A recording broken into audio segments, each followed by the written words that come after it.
Coucou les filles, on se retrouve aujourd'hui dans une nouvelle vidéo et dans cette vidéo, on va parler, vous et moi.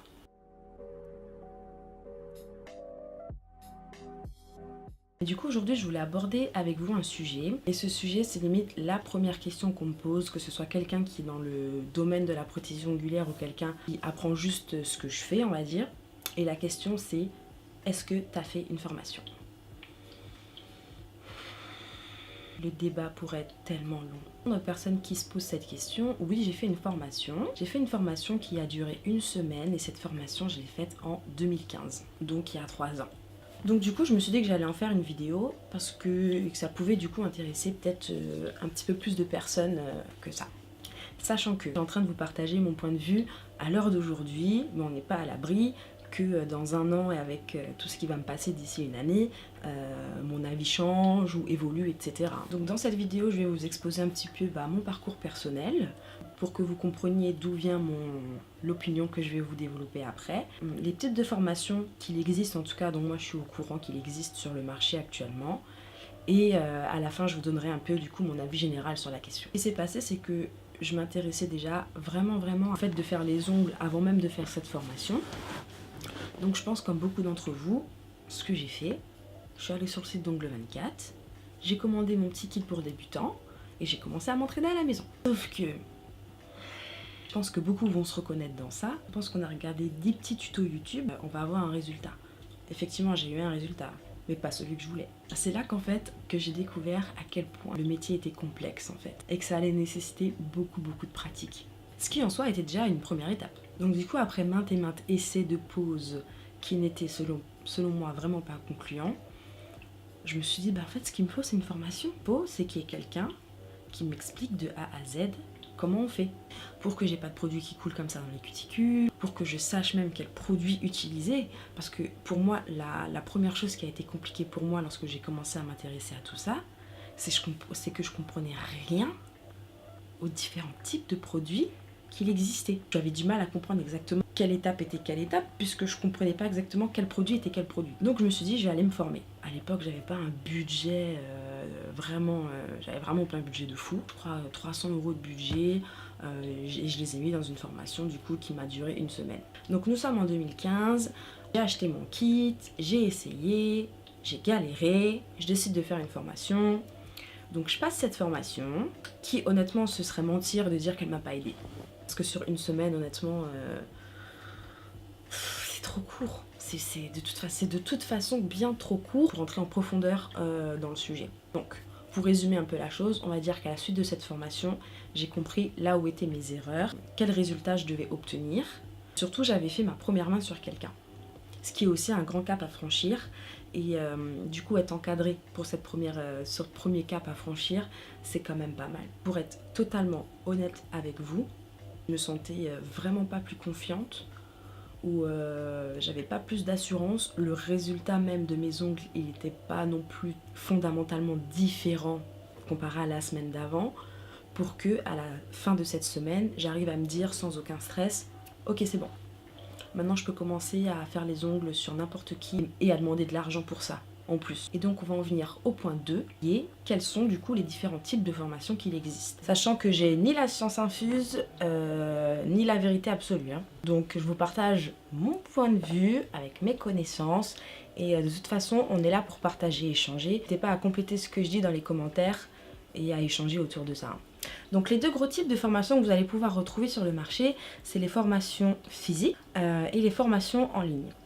Généralement, les formations physiques, elles se déroulent dans un salon de manucure. La durée, elle est vraiment variable. Ça peut être une demi-journée comme ça peut être plusieurs semaines. Et le prix, du coup, va aussi dépendre généralement de la durée de la formation que vous choisissez. Au niveau des thèmes des différentes formations, vous allez pouvoir trouver des formations de base qui est censée, du coup, vous expliquer les bases de la manucure et de la prothésie ongulaire, comme des formations archi complexes ou archi spécifiques sur un type de nail art en particulier ou une technique particulière aussi. Pour moi, les avantages des formations physiques sont qu'on a un contact direct avec notre formateur en fait. Et les élèves qui sont éventuellement aussi avec vous dans la formation. Le fait d'avoir un formateur qui est près de vous et qui regarde ce que vous faites, ça vous permet tout de suite d'être corrigé sur les mauvais gestes que vous effectuez en fait. Et donc ça pour moi c'est clairement un avantage que la formation en ligne ne peut pas apporter. Et c'est aussi le cas s'il y a d'autres élèves dans la classe. Entre vous, vous pouvez vous aider, vous pouvez dire ah comment t'as fait ça, ah ouais nan.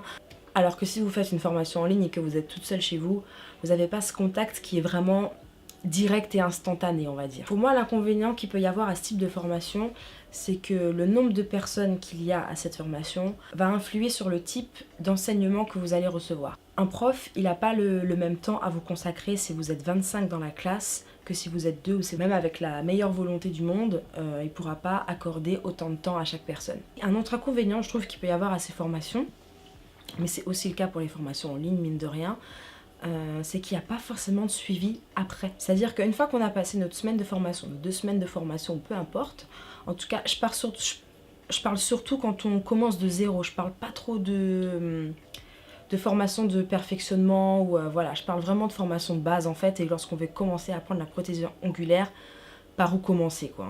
C'est-à-dire qu'on fait sa formation et après ça on est livré à soi-même, et advienne que pourra quoi entre guillemets. Certains formateurs je pense restent disponibles pour répondre aux questions, pour voilà, mais on parle pas d'un suivi à proprement parler qui est prévu avant le début de la formation, voilà, un suivi sur tant de mois pour voir votre évolution, pour tu reviens quelques semaines après, on corrige ce que tu fais mal, etc.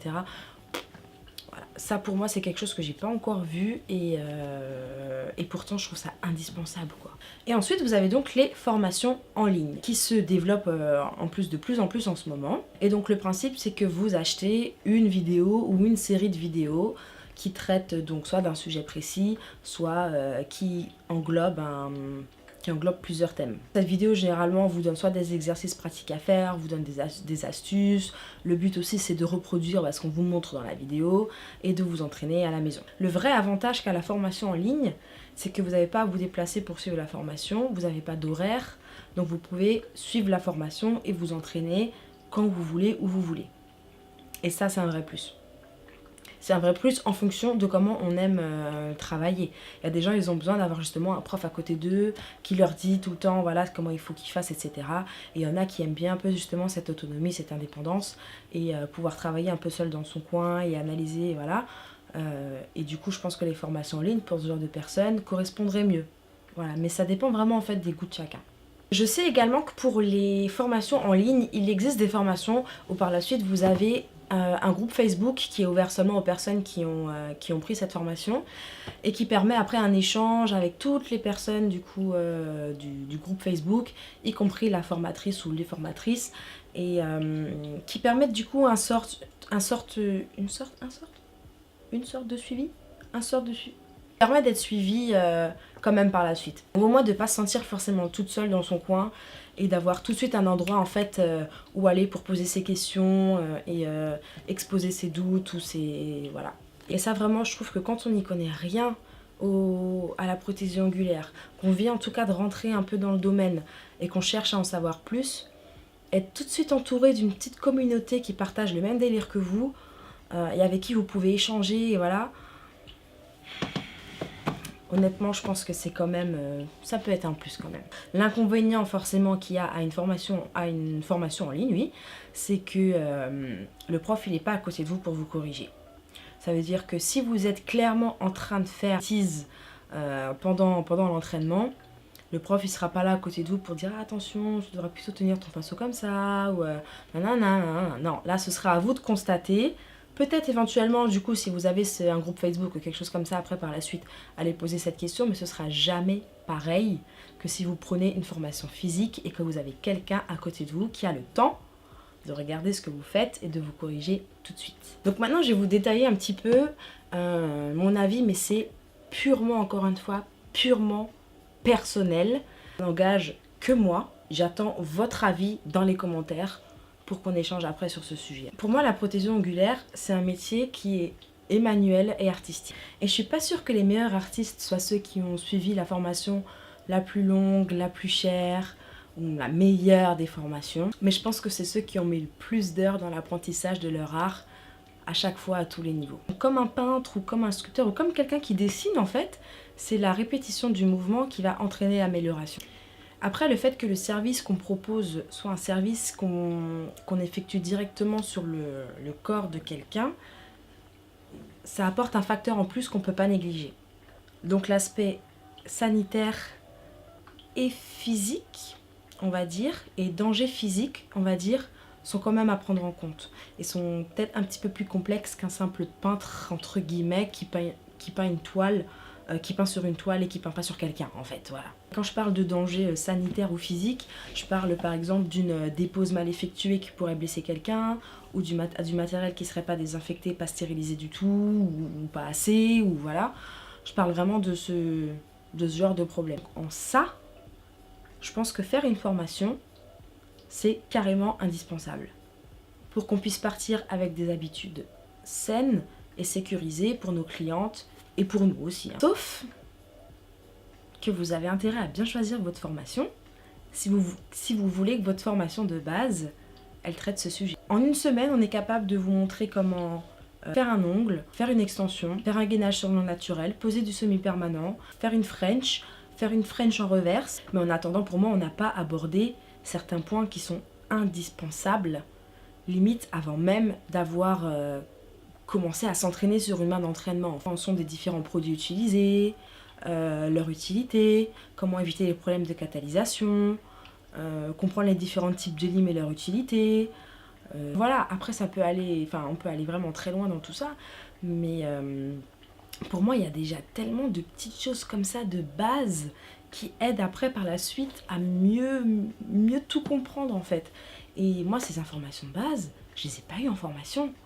Que ce soit la semaine avant ma formation, que ce soit la semaine après la formation, j'étais toujours aussi perdue sur est-ce que je prends un gel monophase ou est-ce que je prends un gel de base, un gel de construction et un gel de finition. C'est quoi la différence entre les deux? C'est pas la formation qui me l'a expliqué. Donc, et on l'a même pas abordé en fait. Parce que c'est pas la formation qui va vous dire tu dois travailler avec ce type de produit, c'est ça qui est bien, c'est ça qui est le mieux. Non. Mais la formation, elle est censée vous expliquer les différentes possibilités que vous avez et pouvoir vous permettre de faire votre choix par vous-même après. Mais sur des choses de base comme les différents types de produits, j'applique un primer, est-ce que j'en applique pas, je prends un primer sans acide, avec acide.